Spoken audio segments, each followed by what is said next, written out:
This video was brought to you by Ground News. On Thursday, Dutch voters went to the polls to elect members of their water boards and regional councils. And while that might sound deadly boring, these councillors are in turn responsible for electing members of the Senate, the upper chamber of the Netherlands Parliament.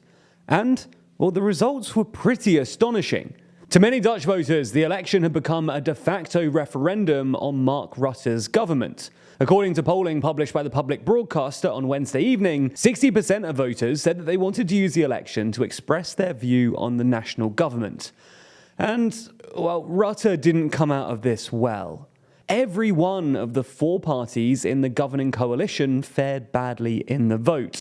And the big winner was the new anti-government pro-farmer Boer-Burgerbeweging Party, otherwise known as the Farmer Citizen Movement, or just BBB. So in this video, we're going to take a look at some of the context surrounding the election, why the farmers won, and whether this could spell the beginning of the end for Mark Rutte.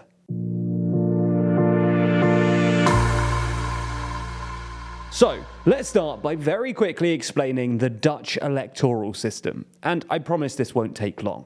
The Kingdom of the Netherlands elects two chambers of parliament. The House of Representatives, which consists of 150 deputies, elected directly through a proportional representation system without an electoral threshold, and the Senate, which has 75 members who are elected indirectly by regional councils in the country's 12 provinces. Regional elections are therefore also de facto national Senate elections, and this means that they're more important than regional elections in other European countries.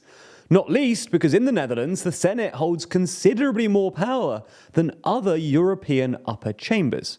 Unlike, say, France, every law in the Netherlands requires majority approval in both chambers of parliament. This means that Senate elections carry great significance for any Dutch government, especially when it wants to pass controversial legislation, like, say, Rutte's plan to limit nitrate pollution on Dutch farms. Now, if you pay attention to Dutch politics, you might remember that last year Rutte declared his intention to cut nitrogen oxide emissions by 50% by 2030. This came after the Council of the State, an advisory body to the government headed by the king himself, ruled that the Netherlands' existing environmental legislations were insufficient to meet its nitrogen oxide and ammonia emission goals.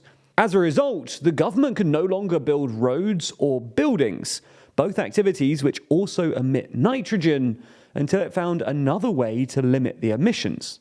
Otherwise, they would be breaking their own laws.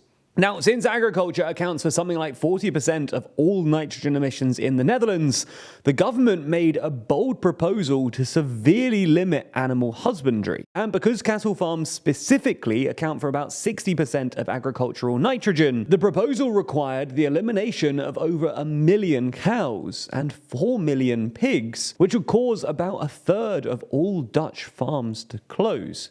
Unsurprisingly, farmers in the country reacted furiously, roadblocking the entire country with tractors, throwing manure at government buildings, and even attacking the police. Now, while the protests have since calmed down, this gave momentum to the Farmer Citizen Movement, a new party founded in 2019 to defend the interests of farmers. Ideologically, they're sort of a standard right-wing European populist party, with a particular emphasis on farmers. As such, they're skeptical of green politics, including wind and solar power, and they also don't like so-called urban elites or immigration. Plus, as is the case with many right-wing populist parties in Europe, while they don't want to leave the EU, they're at least a bit Eurosceptic, insisting that they don't want the EU to become a federal superstate. As a result of this movement, the BBB has experienced a meteoric rise in the past 2 years, going from 1% of the vote in 2021 to becoming, in some ways, the main opposition to Rutte's government, and coming out on top in Thursday's regional elections, where they won the most votes in every province across the country. Plus, in some northeastern provinces, the BBB were absolutely dominant, winning more than 30% of the vote, while no other party came above 10%. In practice, this means that the BBB will end up with about 16 seats in the Senate, well ahead of Mark Rutte's VVD on just 10. Although it's worth mentioning that together the Green Labour coalition did win 15 seats if you add together their votes. Regardless, every government party has done worse than they did in 2019, especially the CDA and CU, and the government now has just 23 seats in the Senate. To make these gains, BBB successfully won over not only right-leaning people, but also more centrist voters, who have become disillusioned by the government parties, specifically the Christian Democratic CDA and CU, which until recently garnered considerable support in the countryside. BBB were also helped by the fragmentation of the Dutch populist right, who spent most of their time bickering among themselves rather than fighting BBB, and as such, they were duly punished at the ballot box. Forum for Democracy, for example, won just 3% of the vote, down from nearly 15% in 2019. The big question here, though, is what does this actually mean for the Netherlands? Well, first of all, it's bad news for the government. With strong opposition blocs on either side of the government, with BBB on the right and Green Labour on the left, the government will really struggle to pass any significant legislation. While they might be able to push through their new nitrogen agenda due to the fact that the Green Labour coalition in the past has come out in support of the policy, the parliamentary arithmetic is pretty tight, and you can imagine some MPs maybe just getting cold feet.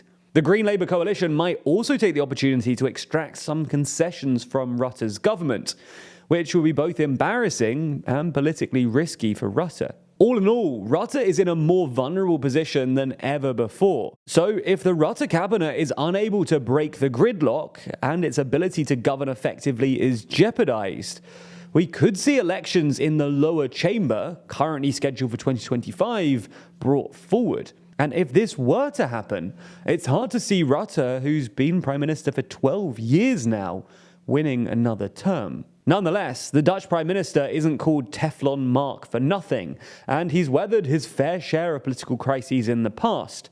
So only time will tell whether these results mean the beginning of the end for Rutte, and it ultimately really depends on how Dutch politics plays out in the weeks and months ahead. And if you want to follow that, as well as a whole bunch of other topics, the best way to do so is through Ground News. Ground News is a website and app that lets you compare how breaking news is covered around the world. That's because for every story, you get bias, factuality, and ownership ratings for the news sources that are reporting on the topic.